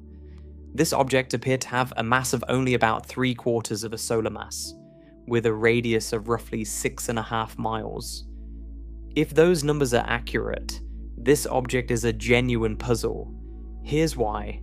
Neutron stars formed in supernovae have a well-understood formation process. The collapsing core of a massive star produces a neutron star whose mass is typically between about 1.2 and 2.1 solar masses. A compact star with only 3/4 of a solar mass is below the expected range. It's difficult to explain how the standard supernova collapse mechanism would produce something this light. The reason is fundamental to how neutron stars are born. During a core collapse supernova, the inner core of the dying star reaches nuclear density and rebounds, launching a shock wave outward. The mass of the remnant left behind is determined by how much material falls back onto the core before the shockwave expels the rest. Theoretical models consistently predict that this process produces remnants with masses no lighter than about 1.17 solar masses. The physics of the collapse, the interplay between the shockwave and the infalling material, the neutrino-driven heating that revives the stalled shock, all of these mechanisms work together in a way that makes it extremely difficult to produce a compact remnant much below that threshold. Getting down to 3/4 of a solar mass would require either an unusual progenitor star with an atypical core structure, or some process that strips mass away after the neutron star forms, or an entirely different formation pathway that we haven't identified. None of these alternatives is impossible, but none is straightforward either. And that's what makes the measurements so provocative. If the mass really is that low, it's not just unusual. It sits in a region that conventional neutron star formation theory struggles to reach. Under many equations of state for nuclear matter, an object this light would have a radius significantly larger than what was observed. The mass and radius together seem to conflict with what conventional neutron star physics would predict. A strange star, on the other hand, could naturally explain it. Remember, if strange quark matter is self-bound, a strange star can exist at almost any mass. It doesn't need a minimum gravitational compression to hold together. A strange star with 3/4 of a solar mass is perfectly consistent with the strange matter hypothesis. But once again, the picture is more complicated than it first appears. The mass and radius estimates for this object depend critically on the distance to the supernova remnant and the properties of the companion star used to calibrate the measurements. Subsequent studies have questioned the distance estimate, suggesting it might be further away than originally assumed. If the distance is larger, the derived mass and radius would change, potentially pushing both into a range consistent with an ordinary neutron star after all. Other researchers have questioned the modeling of the companion star's spectrum, which affects how the compact object's properties are inferred. As of 2025, the status of this object remains actively debated.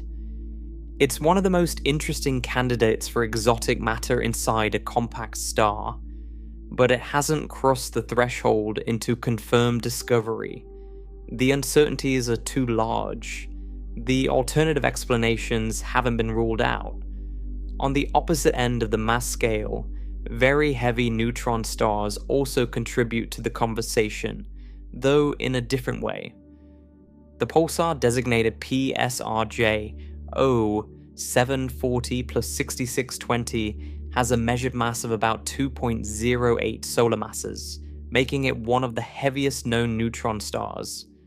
NICER has measured its radius to be roughly 8 miles. This measurement is valuable because it constrains the equation of state at high densities. Any model, whether it involves nuclear matter or quark matter, must be able to support a star this heavy without collapsing into a black hole. This rules out equations of state that are too soft, too easily compressed, because such models predict collapse to a black hole at masses lower than 2 solar masses. Some quark matter models survive this test, others don't.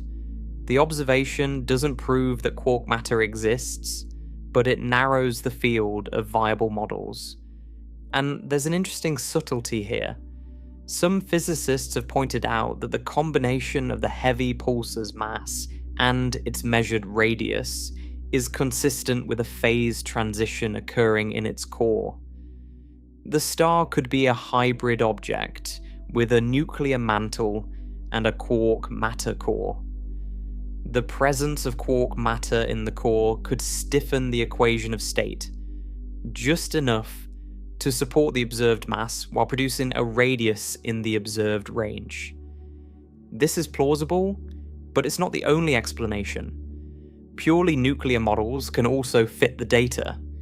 Once again, the observations are consistent with quark matter but don't require it. The gravitational wave event GW170817, the neutron star merger detected in 2017, provided yet another set of constraints. The tidal deformability measurements from that event restrict how stiff or soft the equation of state can be. The results are broadly consistent with both nuclear matter and several quark matter models. They rule out extreme cases on both ends, but leave a wide middle ground where both possibilities survive. Some analyses of this event have suggested that the post-merger remnant, if it briefly survived before collapsing into a black hole, might have undergone a phase transition during the merger process. The sudden density increase as the two stars collided could have pushed the matter beyond the threshold for deconfinement.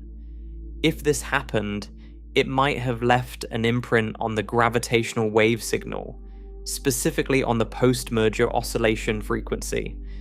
But the post-merger signal was not detected above the instrument noise, so this remains entirely speculative.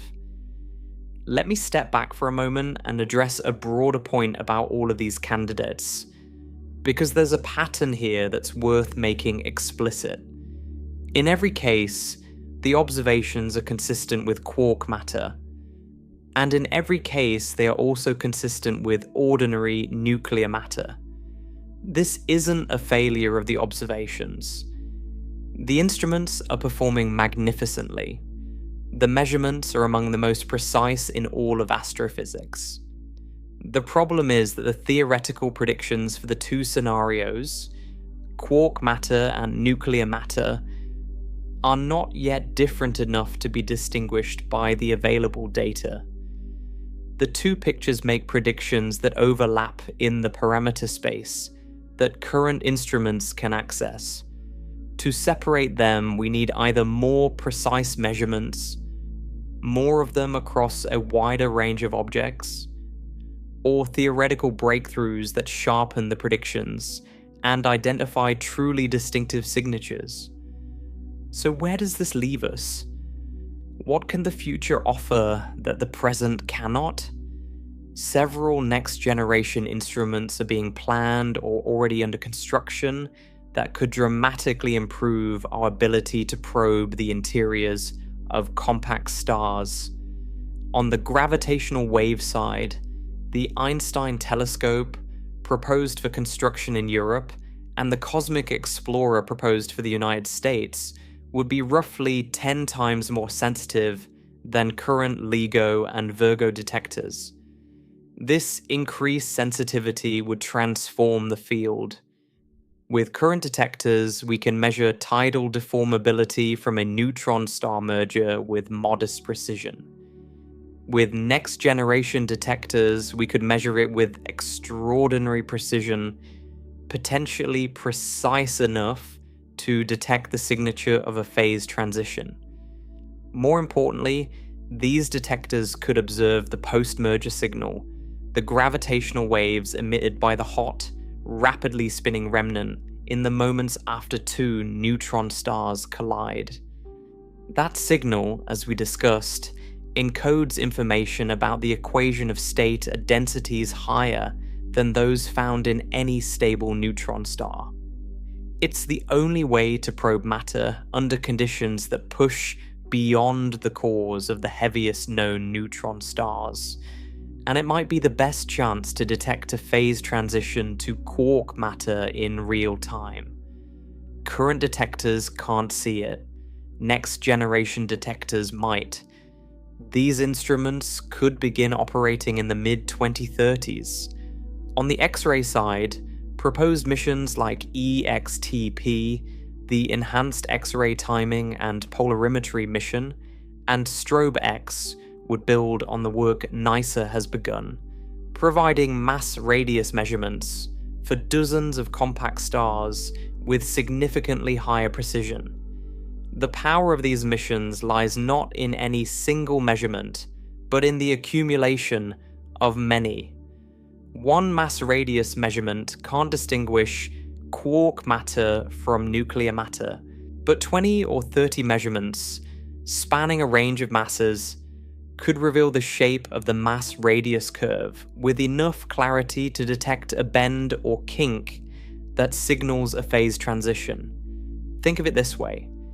If you plot mass versus radius for a collection of neutron stars, the curve should follow a smooth path determined by the equation of state.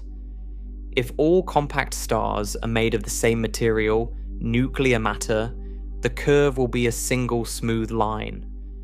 But if some stars have quark matter cores and others don't, the curve might show a distinctive feature at the transition point. Stars below a certain mass would follow one branch.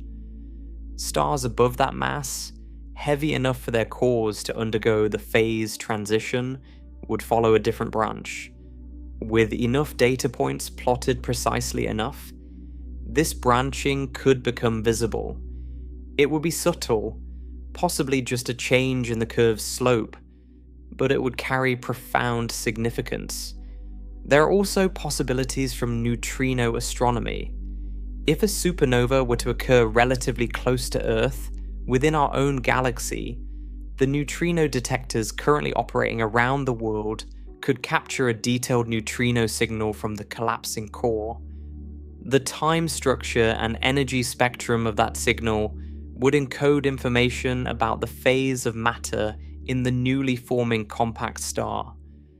A phase transition from nuclear to quark matter during the collapse would alter the neutrino signal in specific ways, potentially producing a brief interruption or a second burst as the star restructures itself.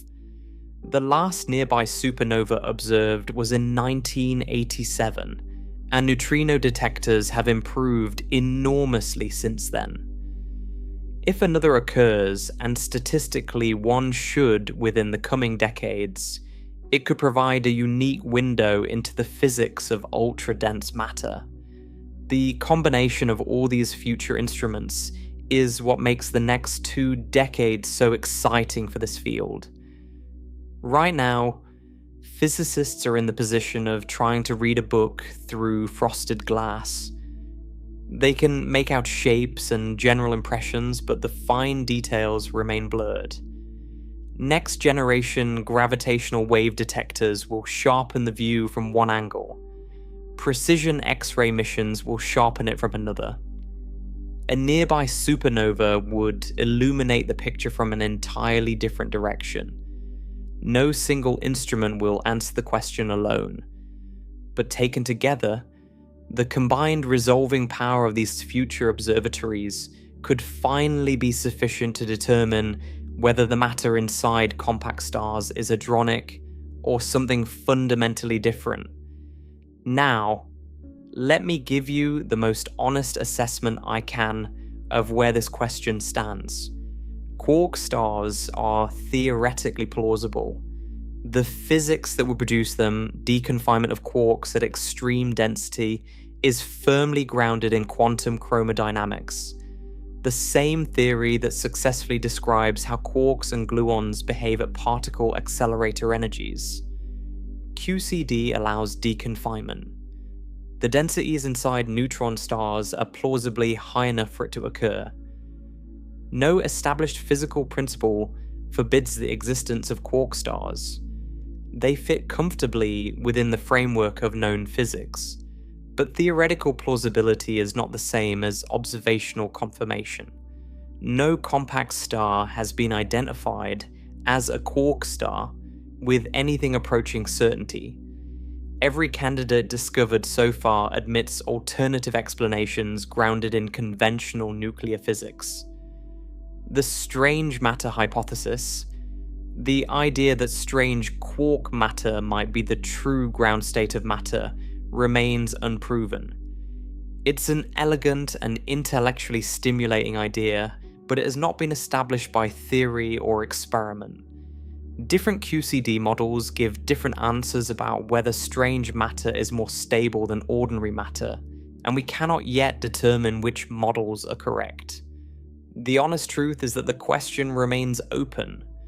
Quark stars might exist.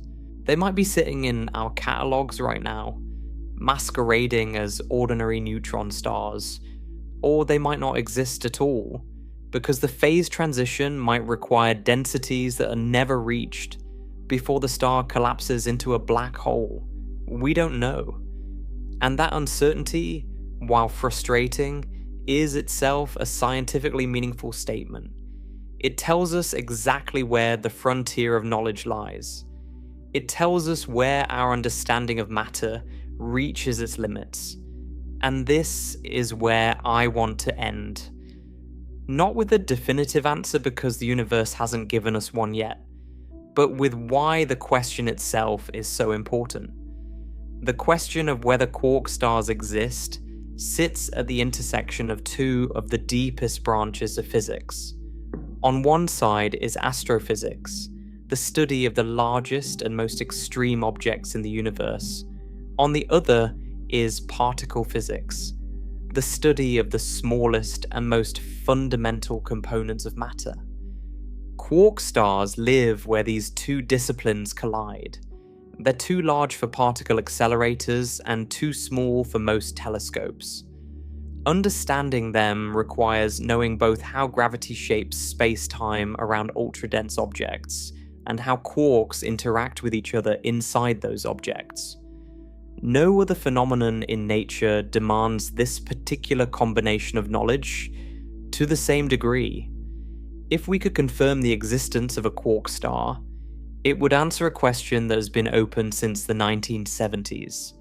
It would tell us something about QCD at cold, dense conditions that no particle collider can access. It would either validate or invalidate the strange matter hypothesis, resolving a debate that has persisted for over 50 years. It would reshape our understanding of what matter fundamentally is, what its most stable configuration looks like, and what happens to the building blocks of nature when they're pushed to their absolute limits. There's also a deeper connection here, one that links the smallest dense objects in the modern universe back to the very beginning of everything. In the first few microseconds after the Big Bang, the entire observable universe was filled with deconfined quark matter. Every point in space was a quark gluon plasma, searingly hot, quarks and gluons roaming freely in a primordial soup that stretched across the cosmos. As the universe expanded and cooled, that plasma underwent a phase transition. Quarks condensed into protons and neutrons. Confinement took hold, and the universe has been made of hadronic matter ever since. That transition happened roughly 13.8 billion years ago, and it happened everywhere, all at once, as the temperature of the universe dropped below the threshold. If quark stars exist, they represent the only places in the modern universe where something like that primordial state might still persist. Not the hot plasma of the early cosmos, but a cold, dense cousin of it. A form of deconfined quark matter that survives not because of extreme temperature, but because of extreme pressure. Studying quark stars would give us an indirect window into the physics of the early universe, the same fundamental interactions that governed how matter organized itself in the first moments after the Big Bang, preserved inside objects small enough to fit within a single city. The universe's earliest phase of matter, locked away inside collapsed stars scattered across the galaxy, waiting to be read like a fossil record of creation itself, and it would do something else. Something less tangible, but no less important. It would reveal that the universe contains an entire class of objects we didn't know about. Objects that look like something familiar, but are internally something completely different. Objects hiding in plain sight, wearing the disguise of neutron stars while harboring matter, unlike anything in our everyday experience. It would mean that the universe is stranger and richer and more surprising than we currently appreciate. Think about what a quark star really is if it exists. It's an object about 12 miles across, roughly the size of a city containing more mass than our sun. Every cubic centimeter of its interior holds billions of tons of matter. And within that matter, the normal structure of protons and neutrons has completely dissolved.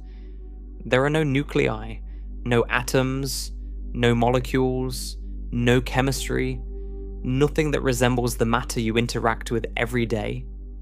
Instead, there's a dense liquid of quarks, the most fundamental building blocks of matter that we know of, swimming in a sea of gluons, free from the confinement that governs quarks everywhere else in the observable universe.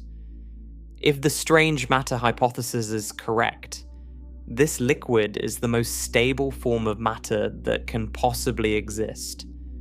More stable than iron, more stable than any element in the periodic table, more stable than anything in your body.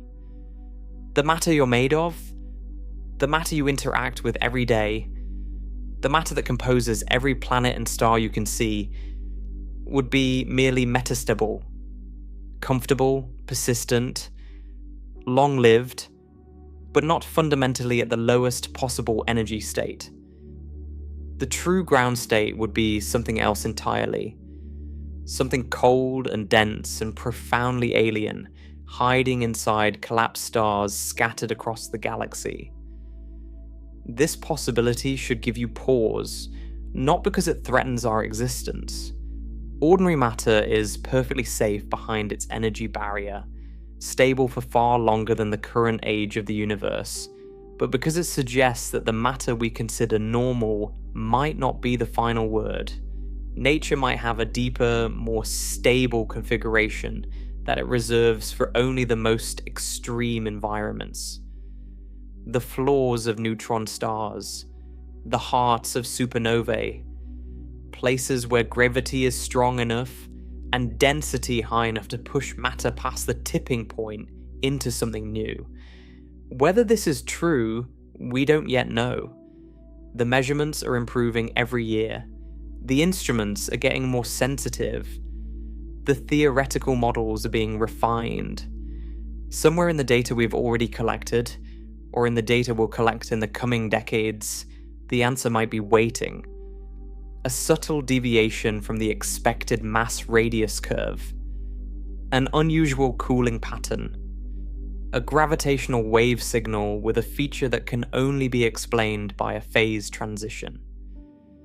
The smoking gun might already exist in our archives, buried in the noise, waiting for the right analysis to uncover it. Or it might arrive with the next neutron star merger, the next X-ray observation, the next galactic supernova. When you look up at the night sky, you can sometimes spot pulsars if you know where to point a radio telescope. They're spinning rapidly, sweeping beams of radiation across the cosmos like lighthouses.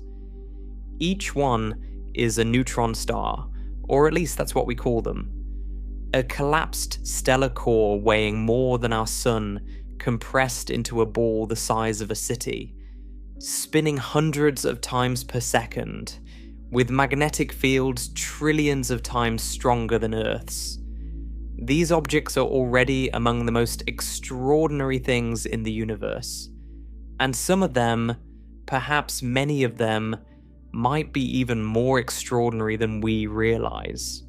They might not be neutron stars at all. They might be quark stars, objects in which matter has been pushed past the limits of ordinary nuclear physics into a new state.